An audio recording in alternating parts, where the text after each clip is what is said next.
ওয়ালাইকুম সবাইকে ফ্লাটার বাংলা টিউটোরিয়ালে আপনাদের স্বাগতম। আজকে আমি কথা বলবো ফ্লাটারে খুবই গুরুত্বপূর্ণ একটা উইজেট নিয়ে, চেকবক্স উইজেট। এই ভিডিওতে আমরা জানবো কিভাবে আমরা চেকবক্স উইজেট আমরা ফ্লাটার অ্যাপে ব্যবহার করতে পারি। তো চলেন শুরু করা যাক। প্রথমে আমরা জানবো চেকবক্সটা কী এবং কেন ব্যবহার করি আমরা। চেকবক্সটা মূলত আমরা ইয়েস নো টাইপের কাজের জন্য ব্যবহার করে থাকি। যেমন ধরেন আমরা যখন মাল্টিপল চয়েস কোনো কোয়েশ্চেন থাকে আমরা ইয়েস নো করি, অথবা আপনি কোনো কিছু অ্যাগ্রি করবেন, প্রাইভেসি পলিসি বা যে কোনো কিছু আপনার ইয়েস চেক মানে ইয়েস এবং আনচেক মানে নো। সো আমরা একটা প্রজেক্টের মাধ্যমে দেখব কীভাবে চেকবক্স ব্যবহার করি।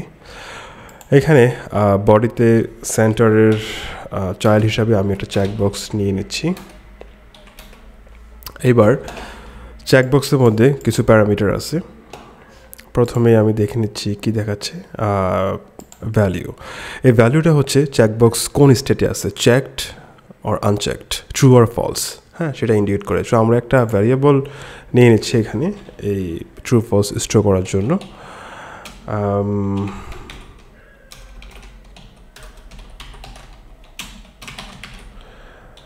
আমরা ফলস দিলাম প্রথমে, হ্যাঁ এটা আমরা এখানে ভ্যালুতে দিয়ে দিলাম। তারপর আমাদের অনচেঞ্জড, আচ্ছা অনচেঞ্জ, এই যে আমাদের যখন চেকবক্সটা চেক আনচেক হবে সেই ভ্যালুটা আমরা পাবো এইখানে। এটা boolean value, yes true false, হ্যাঁ। সো আমরা এখানে সেট স্টেট করে দেব ওই ভ্যালুটা যেটা আমরা পাবো এখানে। এটা আমাদের ইজ সিলেক্টেডে আমরা সেট স্টেট করে দেব। আচ্ছা তাহলে ইজ সিলেক্টেড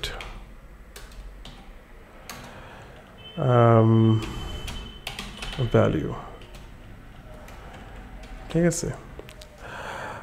তাহলে আচ্ছা এখানে আমরা এবার রান দিয়ে দেখি।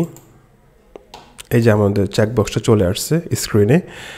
এবার যখন আমরা চেক করব, ক্লিক করব, এখন এই ভ্যালুটা এখানে আমরা পেয়ে গেছি ট্রু, এটা এখানে চলে আসছে এবং এটা সেট স্টেট মানে এটা স্টেটটা চেঞ্জ হয়ে গেছে, হ্যাঁ ফলস থেকে ট্রু হয়ে গেছে। আবার ওইটা আমার এখানে সেট হয়ে গেছে। তারপর আবার যখন আমি আনচেক করব তখন আবার এখানে ফলস পাবো, ফলসটা আবার এটাতে সেট হয়ে যাবে, এটা আবার এখানে চলে আসবে। এটাকে আমরা চাইলে কিছু কাস্টমাইজ করতে পারি। যেমন ধরেন এটা হচ্ছে অ্যাক্টিভ কালার, বর্তমানে আছে আপনার এই কালারটা আছে, আমরা এটাকে চাইলে চেঞ্জ করতে পারি। তাহলে এখানে অ্যাক্টিভ কালারে আসতে পারি। আমরা এখানে কালার্স ডট রেড দিলাম।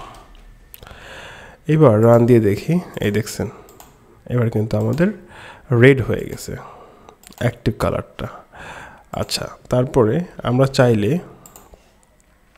এই যে মাঝখানে যে টিক মার্কটা হোয়াইট কালার, এটা আমরা যে চেক কালারটা যেটাকে বলে এটা আমরা চেঞ্জ করতে পারি। তো আমরা চেক কালারটা চেঞ্জ করি, check colour colours dot red দিলাম।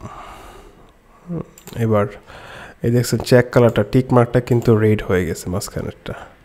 সো এইভাবে কিছু কাস্টমাইজেশন আমরা করতে পারি চেকবক্সের জন্য।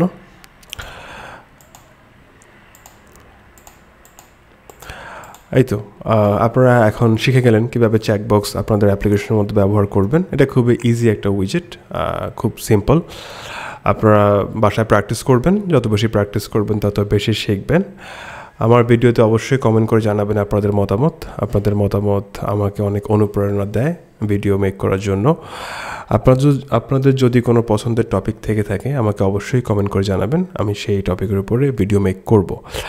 আর আমার এই ভিডিওটি যদি ভালো লেগে থাকে তাহলে অবশ্যই চ্যানেলটি সাবস্ক্রাইব করবেন এবং পাশে থাকা বেল আইকনটি বাজিয়ে দেবেন। আজকের জন্য আল্লাহ হাফেজ সবাইকে।